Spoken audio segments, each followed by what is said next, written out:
پر معزز حاضرین و جملہ سامعین و سامعات، السلام علیکم ورحمۃ اللہ وبرکاتہ۔ وعلیکم السلام ورحمۃ اللہ وبرکاتہ۔ آپ حضرات خیریت سے ہیں؟ سب نے سلام کا جواب نہیں دیا، چلیے ایک مرتبہ اور سلام کر لیتا ہوں۔ السلام علیکم ورحمۃ اللہ۔ وعلیکم السلام ورحمۃ اللہ۔ اب پتہ چلا کہ آپ کے گاؤں ملک میں 2 مرتبہ سلام کرو تو کہیں 1 مرتبہ جواب ملتا ہے۔ چلیے آئندہ اس کا خیال رکھا جائے گا۔ بھیا آواز کی جو ہے کم کر دو اور صاف کر دو۔ ماشاء اللہ الحمدللہ، آپ دیکھ رہے ہیں پوری شان صدارت کے ساتھ پیکر خلوص و وفا حضرت قاری محمد ارشاد صاحب قبلہ تشریف فرما ہے، اور اس جلسے کی نظامت معمار قوم و ملت نقیب اہل سنت حضرت مولانا محمد فرقان صاحب سے آپ سماعت کر رہے ہیں، اور آپ نے مجھ سے قبل پیشتر خطیب شہیر مقرر بے نظیر حضرت علامہ مولانا محمد قاسم صاحب قبلہ نعیمی سے بڑا ہی جذباتی، معلوماتی، نکاتی، عالمانہ، ناصحانہ خطاب سماعت فرمایا۔ پروردگار حضرت کے مواعظ حسنہ پر ہم سب کو عمل کرنے کی توفیق عطا فرمائے۔ آمین۔ اور آپ اپنے ماتھے کی آنکھوں سے دیکھ رہے ہیں پیکر خلوص وفا حضرت مولانا محمد اسلم صاحب قبلہ اور حضرت قاری مقری محمد عارف صاحب قبلہ اور بہت سارے علماء، ائمہ، حفاظ قرہ تشریف فرما ہیں۔ آپ کی جامع مسجد کے امام بھی تشریف فرما ہیں۔ کئی علماء یہاں ہیں، نام ذہن میں نہیں ہے، بڑی معذرت کے ساتھ سب کے حضور میں ایک شعر نظر ہے: شکار ماہ کے تسخیر آفتاب کروں، شکار ماہ کے تسخیر آفتاب کروں، کسے میں ترک کروں، کس کا انتخاب کروں۔ تو آپ سننے کے موڈ میں ہیں جی؟ میرے بعد بھی آپ کو بہت مدلل مفصل خطاب حضرت علامہ مولانا مفتی ذیشان صاحب قبلہ مصباحی پرنسپل مدرسہ اشاق الحق ہلدوانی سے سماعت کرنا ہے۔ بڑی خوشی مجھے اس بات کی ہو رہی ہے کہ آپ کا ذوق سماع اس بات کی غمازی کر رہا ہے اور اس بات کی عکاسی کر رہا ہے کہ آپ کا ذوق سماع ایوان نزدیت میں ہول پیدا کر رہا ہے اور زلزلہ پیدا کر سکتا ہے۔ اللہ تعالیٰ آپ کے جذبے کو سلامت رکھے اور اس میں مزید برکتیں عطا فرمائے۔ آمین۔ الحمدللہ، الحمدللہ العلی الاکبر، والصلاة والسلام علی سید البشر وعلی شفیع الامة المحشر وعلی آلہ واصحابہ السرر الغرر، اما بعد فاعوذ باللہ من الشیطان الرجیم، بسم اللہ الرحمن الرحیم، قد جاءکم من اللہ نور وکتاب مبین، وقال رسول اللہ صلی اللہ تعالی علیہ وسلم، اول ما خلق اللہ نوری، کل خلائق من نوری، وانا من نور اللہ۔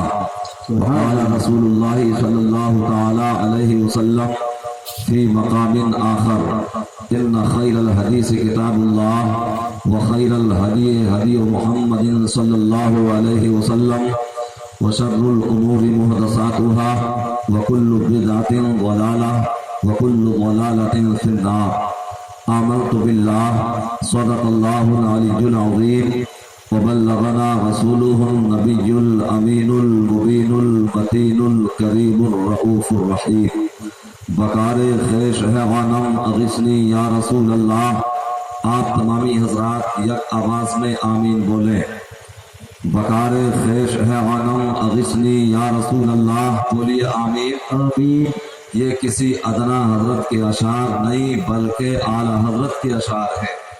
بکار خیش حیوانم اغثنی یا رسول اللہ، آمین پریشانم پریشانم اغثنی یا رسول اللہ، آمین ندارم جست ملجائے ندانم جست ماوائے، توئی خود ساد و سامانم اغثنی یا رسول اللہ، آمین شہاب کس نوازی کن طبیبہ چارہ سازی کن، مریض درد غثیانم اغثنی یا رسول اللہ۔ آمین اللہ کی سرتاب قدم شان ہے یہ، اللہ کی سرتاب قدم شان ہے یہ۔ بھائی اس پہ کھیل رکھو۔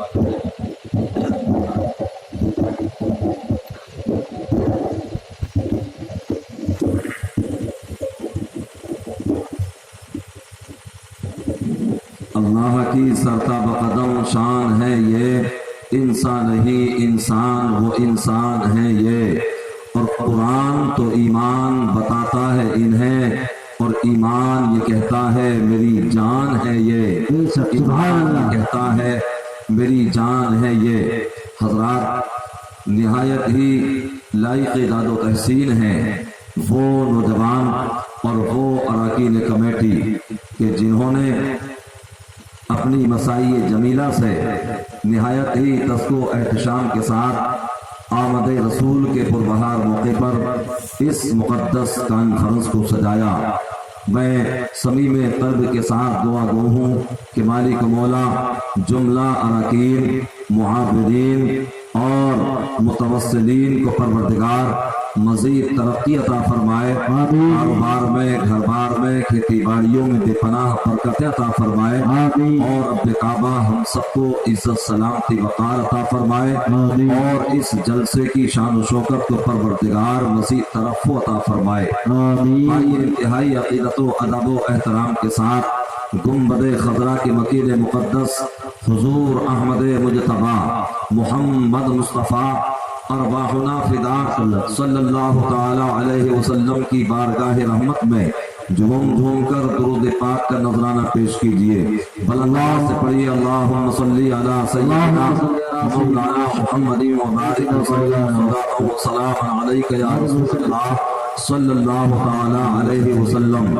حضرات اگر کوئی بات، کوئی جملہ، کوئی حرف و لفظ آپ کو اچھا لگے تو آپ سبحان اللہ الحمدللہ ماشاءاللہ کہتے رہیں، میری حوصلہ افزائی کرتے رہیں، اور آپ ثواب کے مستحق بنتے رہیں۔ کچھ لوگ تو گٹھری باندھ کے بیٹھے ہیں، مگر آپ کو یہ معلوم ہونا چاہیے کہ رفت سفر اس وقت باندھا جاتا ہے جب آدمی گھر جانے کی تیاری میں لگا ہو۔ تو بہرحال کچھ لوگ تو بیٹنگ میں ہیں، کچھ لوگ نوجوانی میں ہیں، اور کچھ بچے ابھی بچپنے کے عالم میں ہیں۔ ابھی گھبرانے کی ضرورت نہیں ہے، ابھی آپ کو میرے بعد اور بھی خطاب سماعت کرنا ہے، لہذا محبت کے ساتھ، دل جمعی کے ساتھ، حاضر دماغی کے ساتھ بیٹھیے اور محبت سے بولیے یا رسول اللہ، یا رسول اللہ۔ اچھا یہ بیچ میں جو کھڑا ہے یہاں کس کے آنے کا انتظار ہے؟ ایسا تو نہیں ہے کہ دلپت پور سے لوگ آ رہے ہوں یا سٹو نگلے سے دوسری پارٹی کے لوگ آ رہے ہوں۔ ارے وہ تو ایسا چڑھتے ہیں جیسے ہی ماہ ربیع النور شریف کا چاند نظر آتا ہے تو ان کے چہرے کا جغرافیہ بدل جاتا ہے، بلکہ دو جملوں میں یوں کہہ لو کہ ان بدعقیدوں کا چہرہ ایسے ہو جاتا ہے جیسے کہ سوکھا ہوا کریلا ہوتا ہے، مگر جیسے ہی سنی چاند کو دیکھتا ہے اس کے دل کی کلی کھل جاتی ہے، پوری دنیا میں مسرت کی لہر دوڑ جاتی ہے، اور اللہ نے جسے جتنی توفیق عطا فرمائی ہے، جتنی استعداد عطا فرمائی ہے، جتنی حیثیت بخشی ہے، اسی حیثیت کے مطابق بارگاہ مصطفیٰ میں اپنا خراج احترام پیش کرتا ہے، خراج محبت پیش کرتا ہے، نذرانہ عقیدت پیش کرتا ہے۔ کوئی جلسے کراتا ہے، کوئی جلوس میں شرکت کرتا ہے، کوئی مصطفیٰ کی بارگاہ میں درود و سلام کے نذرانے پیش کرتا ہے۔ تو لہذا یہ ہماری خوش نصیبی ہے، یہ ہماری سعادت مندی ہے کہ اللہ تبارک و تعالیٰ نے ہمیں کسی بد عقیدہ گھر میں پیدا نہیں فرمایا، بلکہ خوش عقیدہ گھروں میں اللہ نے ہمیں تولد فرمایا، اللہ نے ہمیں پیدا فرمایا۔ تو ہمیں اپنی قسمت پر ناز کرنا چاہیے کہ اللہ نے ہمیں انسان بنایا، انسان بنا کر کے پروردگار نے ہمیں مسلمان بنا دیا ہے، اور نام بھی مسلمان بھی صرف نام کا نہیں بلکہ مصطفیٰ کا غلام بنا دیا ہے۔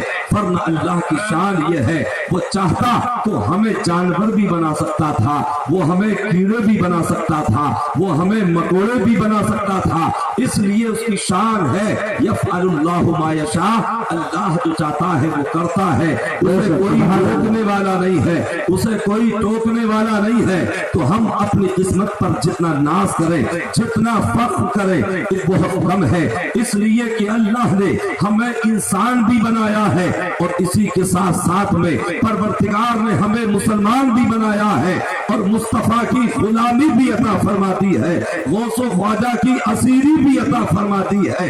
بڑے بد عقیدہ ہے وہ لوگ اور بد نصیب ہے وہ لوگ، کھاتے تو مصطفیٰ کا صدقہ ہے، جیتے تو مصطفیٰ کے صدقے میں ہے، وجود تو مصطفیٰ کے صدقے میں ملا ہے، مگر تنقیص نبوت کرتے ہوئے نظر آتے ہیں، تنقیص رسالت کرتے ہوئے نظر آتے ہیں۔ تاجدار اہل سنت نے کہا تھا کہ صبح طیبہ میں ہوئی بٹتا ہے باڑا نور کا، بولیے سبحان اللہ۔ صبح طیبہ میں ہوئی بٹتا ہے باڑا نور کا، اور صدقہ لینے نور کا آیا ہے تارا نور کا، صدقہ لینے نور کا آیا ہے تارا نور کا، اور ناریوں کا دور تھا دل جل رہا تھا نور کا، ناریوں کا دور تھا دل جل رہا تھا نور کا، تم کو دیکھا ہو گیا ٹھنڈا کلیجہ نور کا، اور میں گدا تو بادشاہ بھر دے پیالہ نور کا، اور نور دن دونا تیرا دے ڈال صدقہ نور کا، اور یا رسول اللہ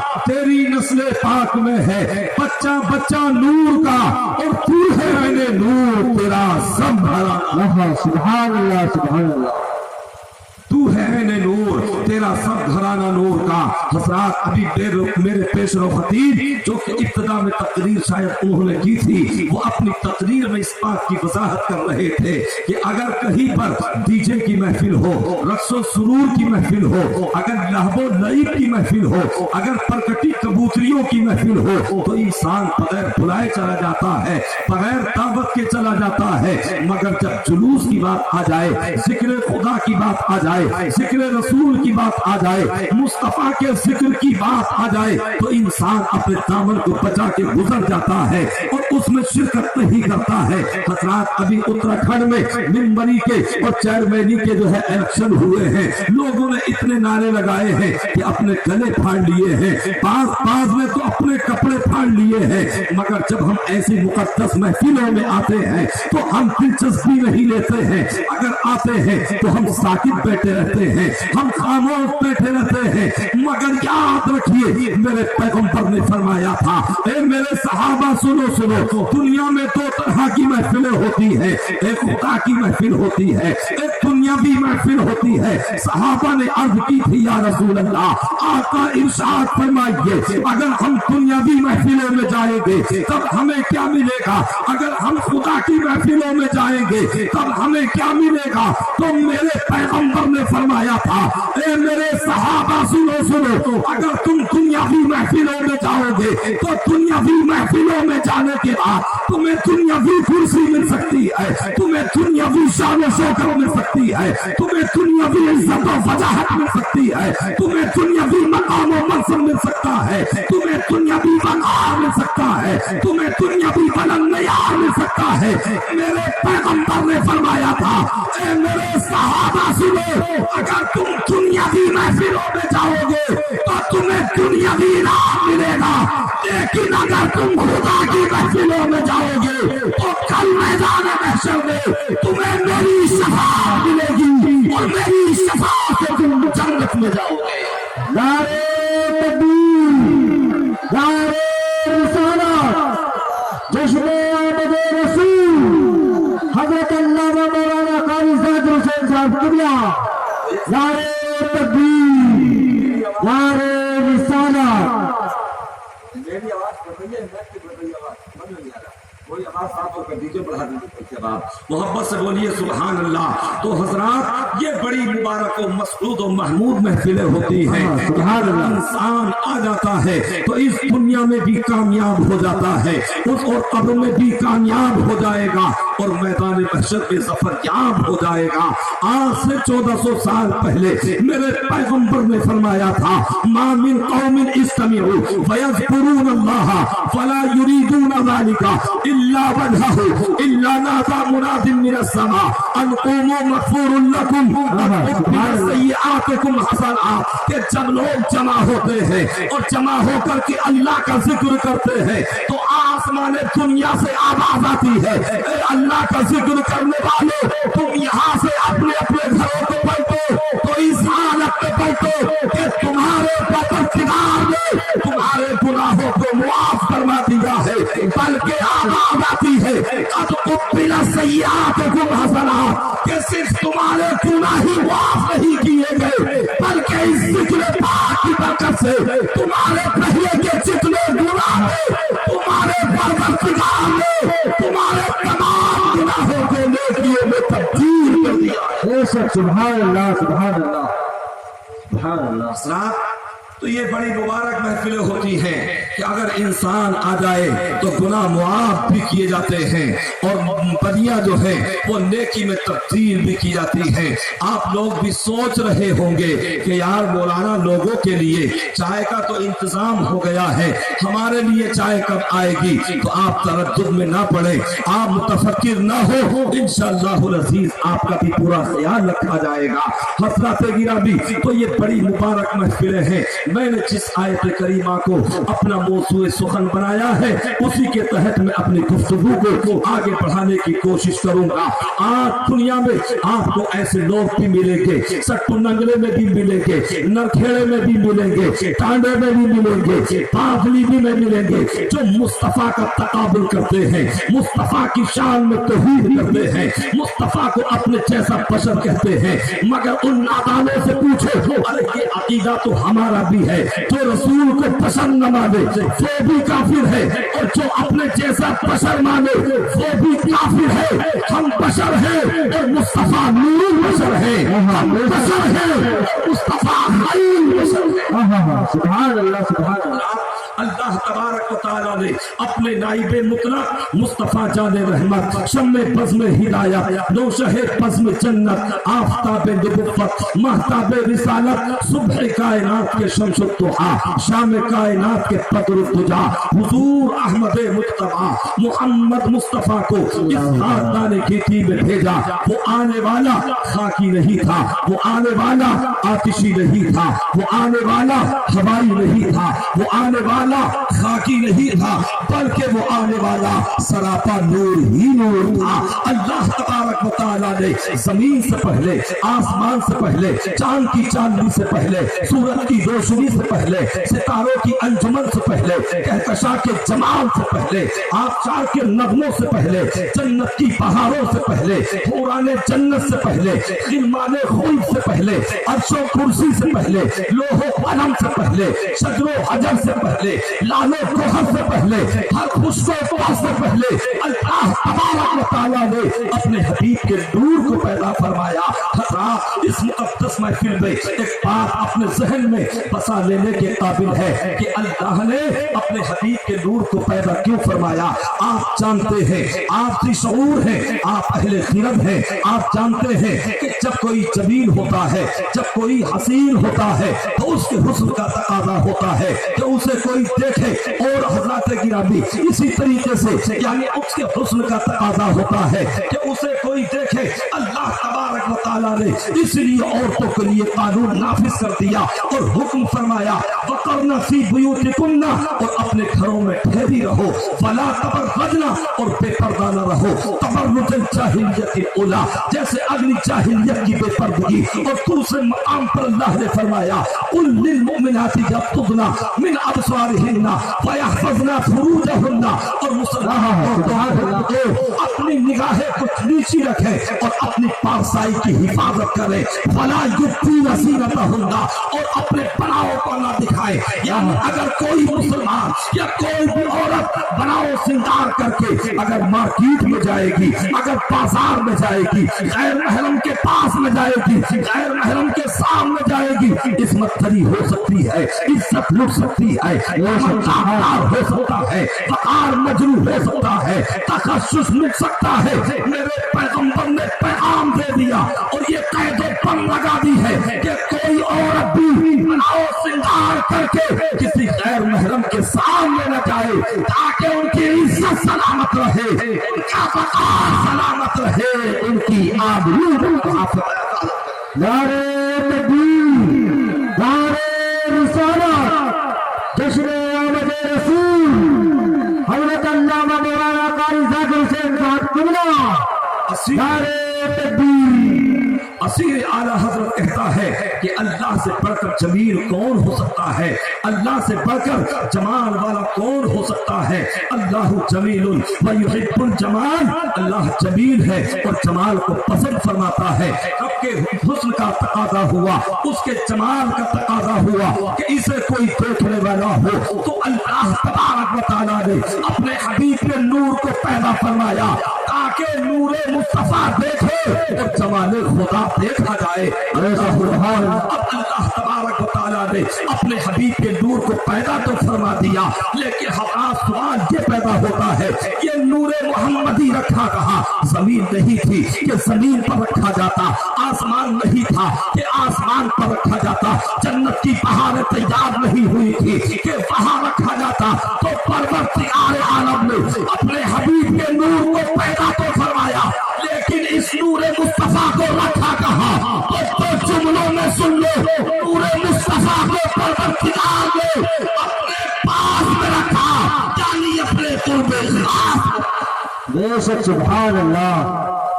حضرت جابر سے مروی ہے, حضرت جابر فرماتے ہیں کہ میں نے رسول اللہ صلی اللہ تعالی وسلم کی بارگاہ میں عرض کی, یا رسول اللہ, آقا ارشاد فرمائیے اللہ نے سب سے پہلے کس چیز کو پہلے پیدا فرمایا؟ تو سرکار نے فرمایا یا جابر ان اللہ خلق نورا نبی کا قبل الاشیاء. اے جابر, سب سے پہلے اللہ نے تیرے نبی کے نور کو پیدا فرمایا. اور سرکار فرماتے ہیں اول ما خلق اللہ نوری, سب سے پہلے میرے نور کو پیدا فرمایا.